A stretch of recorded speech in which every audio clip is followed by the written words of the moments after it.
सत्संग से सोधी आवे, नहीं जीव 84 में जावे। सत्संग से सोधी आवे, नहीं जीव 84 में जावे।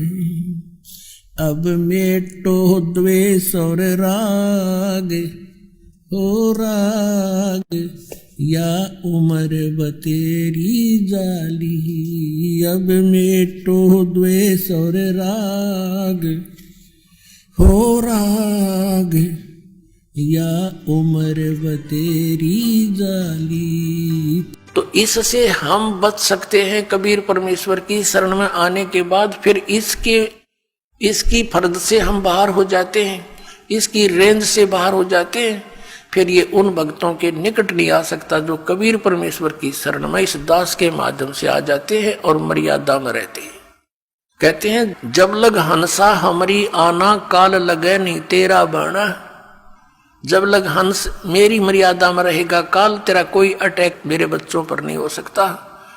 मर्यादा तोड़ देते हैं हम, जिस कारण से दुख पाते हैं।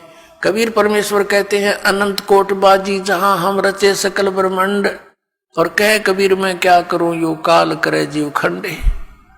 परमात्मा कबीर जी कहते हैं कि मैंने अनंत करोड़ ब्रह्मांडों की रचना कर रखी है, ऐसे समर्थ हैं हम, और मैं क्या करूं, ये काल मेरे बच्चों को मुझसे खंड कर लेता है, इनका नाम तुड़वा देता है, फिर इन पर अटैक कर देता है, जिस कारण से ये मार खा जाते हैं। परमात्मा कहते हैं जैसे माता गर्भ को रख यतन बना, और ठेस लगे तो छन हुए तेरी ऐसे भक्ति जा। इस नाम को लेने के बाद ये समझ लेना आपकी आत्मा में भक्ति स्टार्ट होगी, अब बीज पड़ गया। जैसे माता गर्भ को, जैसे किसी बहन को गर्भ रहा हो तो फिर वो रात्रि में या दिन में कितनी सचेत रहती है। रात को करवट लेते समय भी ये सोचती है भगवान कहीं मेरे बच्चे कर दाब ना पड़ जा, दबाव ना आ जा। तो सुबह भी चलती फिरती है, काम करती है, कहीं ऊंचे नीचे पर पैर ना रखा जा, मेरा बच्चा खराब हो जा।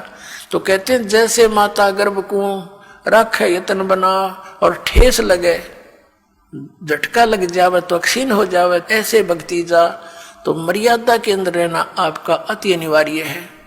मर्यादा कितनी कंपलसरी है और क्यों बताई है भगवान ने। जैसे हम कथा सुनते आए हैं कि एक बार लक्ष्मण ने सीता जी के कुटिया के चारों ओर रेखा खींच दी थी और कहा था कि हम जा रहे हैं मर्ग को खोजने के लिए, आप इसे बाहर मत आना, इसके अंदर कोई नहीं आ सकेगा।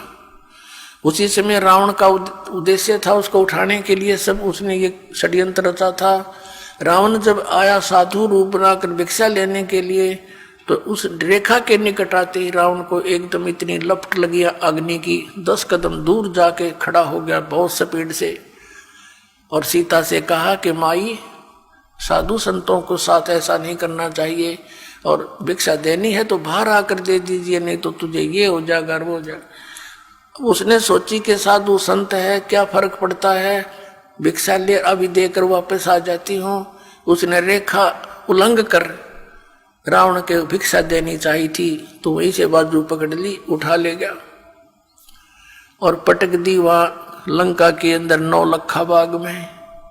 अब उसको तो जरा सी लगी क्या फर्क पड़ा है, वो बोली पूछते तो नो कह इस तो बाहर मत जाइए, ना तेरी बिरान माटी हो जाएगी, गिल्ला मारी करावेगी, और वो कर दिया, वही काम करके धर दिया। करोड़ों आदमी मारे गए उस सीता को छुटवाने के लिए, जरा सी बात और उसके अंदर पड़ी रहती तो उसको क्या बिजली गिरती, धक्के खा के चला जाता रावण। तो पुण्यात्मा रावण समझो काल है, और मर्यादा ये लक्ष्मण रेखा समझ लो जो नियम बताए गए आपको, फिर ये निकट नहीं आ सकता। काल डरे करतार से, जय जय जय जगदीश, ये जोरा जोड़ी झाड़ता, पगरज डारे शीशे। परमात्मा कहते हैं कि काल जो पीसे पीसना, जोरा है पनिहार, ये दो असल मजदूर हैं मेरे सतगुरु के दरबार। कि जब तक आप परमात्मा की मर्यादा में रहोगे या मौत निकट नहीं आ सकती आपके, ना आपके बच्चों के जो मर्यादा में भक्ति कर रहे हैं। और कहते हैं यू काल डरे करतार से। करतार कौन? कबीर सिरजनहार है, अनंत कोट ब्रह्मांड का एक रति निभार। और सतगुरु पुरुष कबीर हैं ये कुल के सिरजनहार। यू काल डरे करतार ते और जय जय जय जगदीश। और ये जोरा ये मौत कहते हैं जोड़ी झाड़ता, परमात्मा के जूते झाड़ता है, झाड़ती है मृत्यु। और उस धूल को अपने माथे से लगाती है और कहती है आपके आज्ञा बिना मैं किसी को कुछ नहीं कर सकती। और परमात्मा कहते हैं काल जो पीछे पीसना, ये इसका नौकर समझो परमात्मा का, यहाँ का 21 ब्रह्मांड का स्वामी ब्रह्म। और जोरा है पनिहार या मौत इसका पानी भरती है परमात्मा कबीर जी का। तो ऐसे समर्थ शक्ति की आपको शरण प्राप्त हुई है, लेकिन अपनी नालायकी और गलती से हम भगवान को त्याग कर काल के पाले में पहुंच जाते हैं, काल के अखाड़े में। तो वहां तो बकला उतरेगा, फिर वहां क्या मिलना था।